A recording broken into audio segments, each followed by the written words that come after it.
वन्दे देव उमापतिं सुरगुरुं वन्दे जगत्कारणं वन्दे पद्मभूषणं मृगधरं वन्दे पशूनां पतिं वन्दे सूर्यशशाङ्करं वह्निनयनं वन्दे मुकुन्दप्रियं वन्दे भक्तचनाचं वरदं वन्दे शिवं शङ्करं।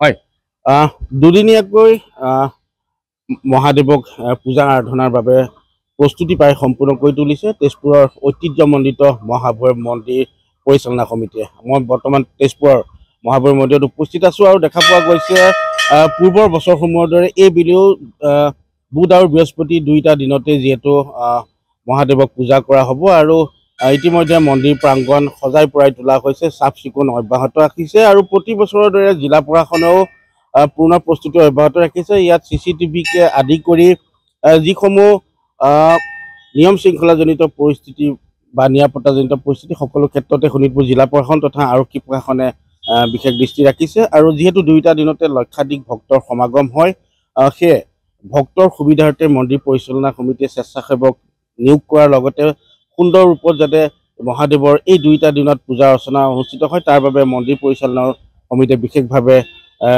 তেওঁলোকে যাৱতীয় প্ৰস্তুতি অব্যাহত ৰাখিছে। মই পূজাৰ লগ্ন সম্বন্ধে জানিব বিচাৰিম, যিহেতু মন্দিৰৰ পুৰোহিত আছে, এইবাৰ কেনেধৰণে লগ্ন আৰম্ভ হৈছে? হয়, এইবাৰ চতুৰ্দশী লাগিব বুধবাৰ 26 ফেব্ৰুৱাৰী ৰাতিপুৱা 9:41 লাগিব আৰু পিছদিনা 27 ফেব্ৰুৱাৰী আপোনাৰ বৃহস্পতিবাৰ ৰাতিপুৱা 9:08-29লৈকে চতুৰ্দশী তিথি থাকিব। তাৰমানে দুইটা দিনতে ভক্তমান লোক আহিব পাৰিব? হয়, দুটা দিনতে ৰাতিপুৱা বুধবাৰ আৰু বৃহস্পতিবাৰ ৰাতিপুৱা 8:30লৈকে চবেই পানী ঢালিব পাৰিব। কেনেকুৱা প্ৰস্তুতি? কেনেকুৱা? সুন্দৰ হৈছে, সুন্দৰ কৰিছে। আমি পূজা পাঠ ৰাতি 9টাত আমি পূজাত পঢ়িম, বৰণ দিব ডিচিত ডেপুটি কিছু বৰণ দিব আৰু ৰাতিপুৱা 4:30 পূজা শেষ হ'ব আৰু যিমান ৰাইজ আহে চবকে ৰাইজে ভোগ খুৱাবলৈ আমি প্ৰস্তুতি হৈছোঁ। হয়, নিশ্চিতভাৱে সামগ্ৰিকভাৱে পৰিৱেশটো দেখুৱাইছে কেমেৰা সহযোগীয়ে আৰু যিহেতু মন্দিৰ পৰিচালনা সমিতিৰ সভাপতিৰ দায়িত্বত জিলা আয়ুক্তগৰাকী থাকে আৰু আয়ুক্তগৰাকীয়ে নিশা যি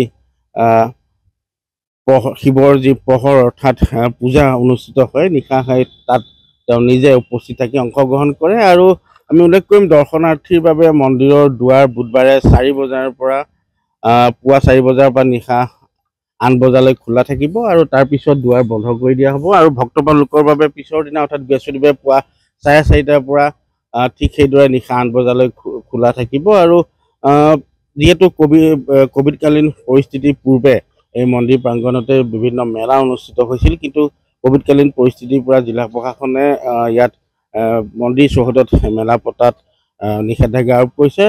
তৎসত্ত্বেও দেখা পোৱা গৈছে এই মুহূৰ্তত যিহেতু প্ৰস্তুতি পূৰ্ণদমে অব্যাহত ৰাখিছে, চাফ চিকুণকে ধৰি সকলো যাৱতীয় ব্যৱস্থা সুন্দৰ ওপৰত গঢ়ি তুলিছে আৰু যিহেতু তেজপুৰৰ এই যি মহাভৈৰৱ মন্দিৰ ঐতিহ্যমণ্ডিত এই যি মহাভৈৰৱ মন্দিৰত দুইটা দিনতেই বুধ আৰু বৃহস্পতি দুইটা দিনতে যিহেতু লক্ষাধিক ভক্তৰ সমাগম ঘটিব, সেয়ে এতিয়া এনেদৰে দেখা পোৱা গৈছে যুদ্ধংদেহীৰ প্ৰস্তুতি চলাইছে মন্দিৰ পৰিচালনা সমিতিয়ে ভক্তপ্ৰাণ লোকক আদৰিবলৈ। আপুনি বিচৰা বাতৰি পাব কেৱল নিউজ 18 এপত। নিউজ 18 এপ ডাউনলোড কৰিবলৈ স্কেন কৰক এই QR কোড। গুগল প্লে ষ্টৰতো পাব এই নিউজ 18 এপ।